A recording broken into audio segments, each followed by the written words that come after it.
Hi guys. I keep getting asked in the comments how I actually paint my figures, because recently I've started showing less and less of that part of the process just because I feel like you've seen it a few times. So instead, for ease, I thought I would just do a video doing figure painting. Then I can tell people this is the video you need to watch. I'm trying to think of what figures I need at the moment. I can't think of any at all. So I thought I'd just do some of these because I keep buying them, even though I don't have the engines to put them in. This is the 4Ds Corris and Talyllyn tattoo crew. Now, it doesn't actually matter which figures I do, and I might end up doing a couple more after anyway, depending on time, which is something I don't have.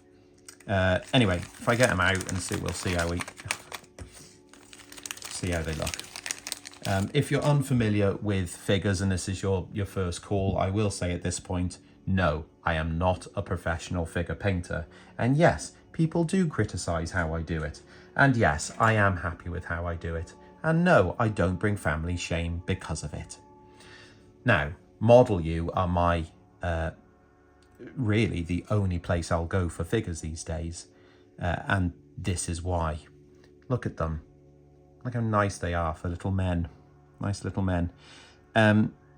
So this is obviously a crew, and the colours that you use are going to change depending on what era and things like that. But I've got certain colours I'll go for, and I'll show you those as well. The first thing I need to do here is actually take all the scaffolding, I suppose you'd call it, off. This is just print. This is just from the printing process. So if this is, again, your first time, you don't need any of this. What you do need to be careful, though, is as you're taking them off, like, for example, if you can see in the chap's hand, he's holding a rag. Now, that rag might be very fragile, and as you're tearing this off, you might break the rag. So you must really be careful, take your time. See those ones there? That's not going to do much damage, so that's okay. However, now, I did have a guy, and I think I've referred to him before, who was holding a cup of tea. Well, he was holding a cup of tea for a little bit, then it went. That's because I keep forgetting how brittle resin actually is. There we go, so I've managed to get that away from there. So there we go, get them off there, and then hopefully they'll come away just like that. Now, if we take this one, for example, and sorry about my hands, I've been working in the garden because it's been a nice day. What I like to do is just quickly rub a file round anywhere that it was actually on support, just because it helps take away any sort of little nips and things like that, which helps when it comes to painting, because people don't, well, I suppose people do have nips, but not this many. Tends to just be 2 or 3 if you're lucky. Right. Okay. To be fair, that's about ready, and that's all I'll really do now. Right, so as you can see, the figures are now stuck to the cotton bud stick, and I've now given them a shot of primer. Well, 2 primers. I actually start by shooting up from below with black. Oh, there's a little nip to come off there. With black, and then turning it to face me and shooting down with white. And what that does is start to give the shadowed areas and the highlighted areas for if a paint type I use isn't very thick, then this actually helps to show a bit of highlighting through it. So it's a really quick way. I mean, you're talking a matter of seconds to get that done, and you've got your highlights already where they need to be and your shadows where they need to be. So that's really good. So if I show you what types of paints I use for the skin, because we'll start with the skin areas. I tend to use 3, and they're all Citadel colours, only because I was recommended them by a friend years ago, and I am a creature of habit. And I have the diagnosis to prove that. So I like to use rat skin flesh, kislev flesh. I know what a rat is, but I've never seen one. Maybe it's like a Geordie rat, if it's that colour, I suppose, I don't know. Kislev flesh, I don't know what a kislev is, but its flesh is that colour. Oh no, 4 colours, because actually I use this one as well, don't I? Which is flayed one flesh, and I use this for highlighting above the other 2, depending on which one I go for. And then finally, I've got Rakeland Flesh Shade, not just flesh, it's a shade of flesh. And this I use as a wash.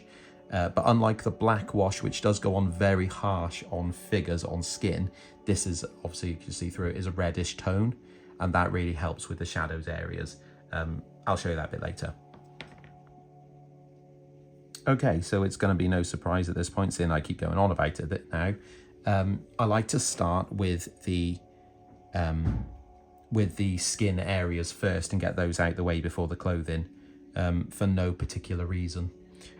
So I don't like a lot of paint on my brush, so once I've got a bit on it, I do actually brush it down onto my hand just to get rid of like the main blobs of it. And then I'll start filling it in. You'll see at this point, it doesn't actually matter if you go over onto the parts around the skin. I just make sure I'm getting all of the skin. And it might become uncomfortable how many times I will say the word skin in a video. But there we go. There we go, put his little face in. Oh, okay, he might not last. That super glue that I found was not of age. No, that sounds weird. It is not, I think it's expired. There we go. I think it is of age. It's not relevant for paint, for glue. Right, there we go. So he's got his skin on. He's got his skin on. This is a weird hobby because it makes you say weird things, but that's okay. I have to put him down now, so there he's dropped off. I have to put him down so I can open the next pot. I'm gonna wash my paintbrush, try it off, and then I'm gonna get the next one, which is the flayed one flesh. And same again, I'm going to wipe a bit off. Now this one is almost more of a dry brushing. So, pom-pom's awake. From above, and this is the important point now, because this is a highlight. I'm going from above only. Do you see? Do you see? And on the face, grab the face. There we go. It's very subtle, but it just gives, it actually doesn't really come out on camera very well, but it will. And then finally, the last thing is the Rakeland flesh shade. Remember, it is not flesh, it is a shade of flesh. Don't get that confused, because apparently it means something to people who do 40k? Is that it? I don't know. That's not what I do. Now this is a wash, so I turn the chap upside down and actually let it drip down. And as you can see, it's already doing around the hand. It will instantly fill in any gaps, and it will pool round in the, like that, basically. So the reason I do it upside down is because I want it to pool under shadowed areas, like under his cap, for example. And it'll only do that if he's upside down, which is why he's always upside down in the videos. There you go. So what you'll have noticed in that, whatever, I can't see the camera, 3 minutes it's taken to paint the man's skin up, I haven't done any detail, as in I haven't done any face. The reason I do that is because in this scale is, what is it, 1/76, isn't it? It's just, the people are just too, well, 176.2. They're just too small. So you don't, eyes are really hard to draw in a larger scale. So I wouldn't ever want to do it in this size. I just want to give the impression that he's got a face, and that comes with the shadowing. When that's dry, as you can see, it does start to pull around the eyes and things, and it does give that look. So that's why I do it. Anyway, I'll do the other chap. We'll let him dry and we'll go on to clothing. Right, the skin areas are done, and I'm going to go on to the clothing. Now, when I'm doing the clothing, I like to have reference pictures because it depends on the railway you're modelling and what people are wearing.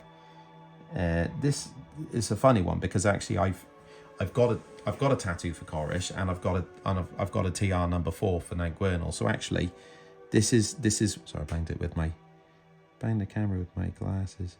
This is actually one too many. So the only place I can think this can go is onto a Peter Sam when I eventually do it.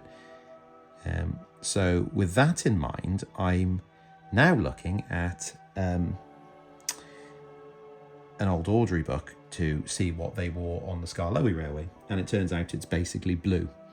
But this chap's got a shirt underneath, so I'm just trying to fill that in first.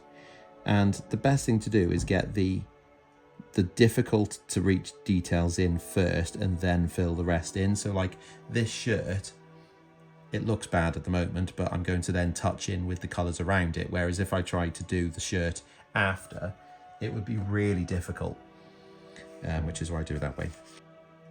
Clothes are going to be exactly the same. The colour I've chosen here is actually a mix of... What did I use?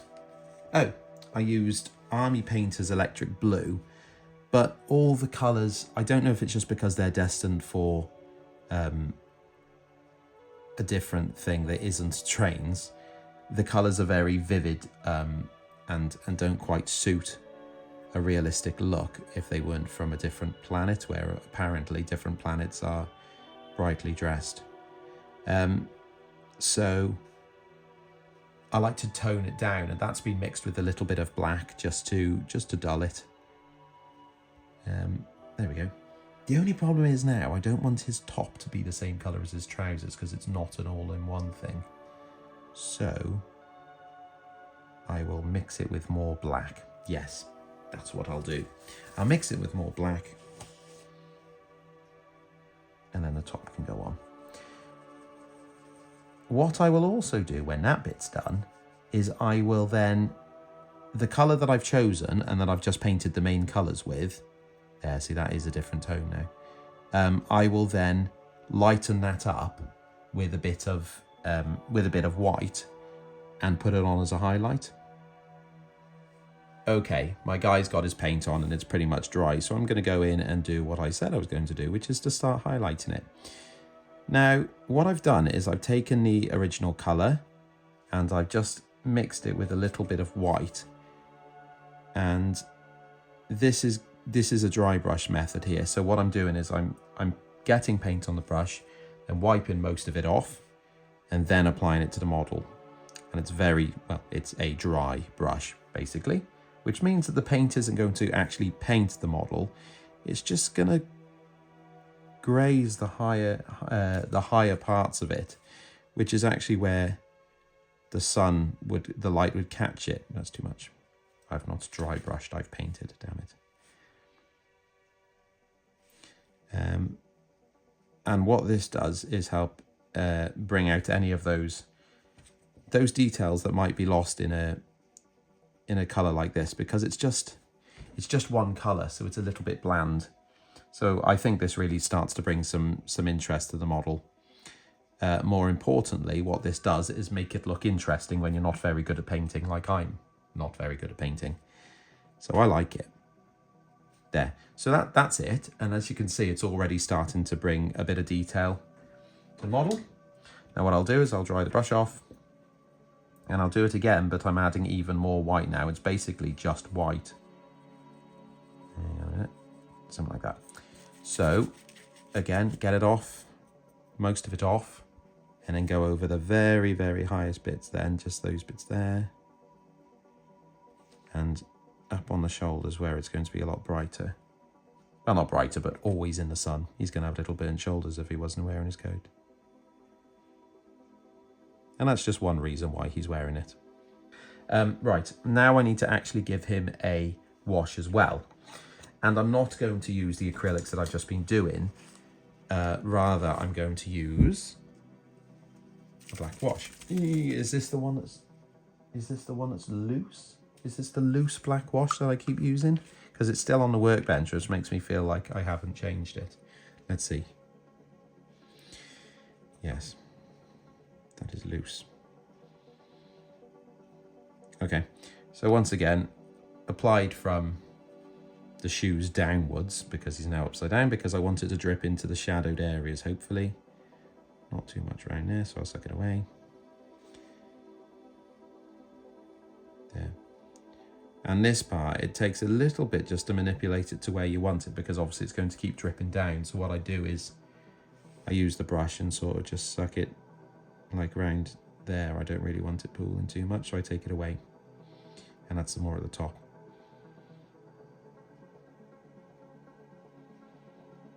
Here we go. and I'll leave him to dry and see how he looks. Right, well there we go. They've all painted up and are nice and dry, ready to go on an engine that doesn't currently exist. I don't really know why he's making that face. He looks very distressed.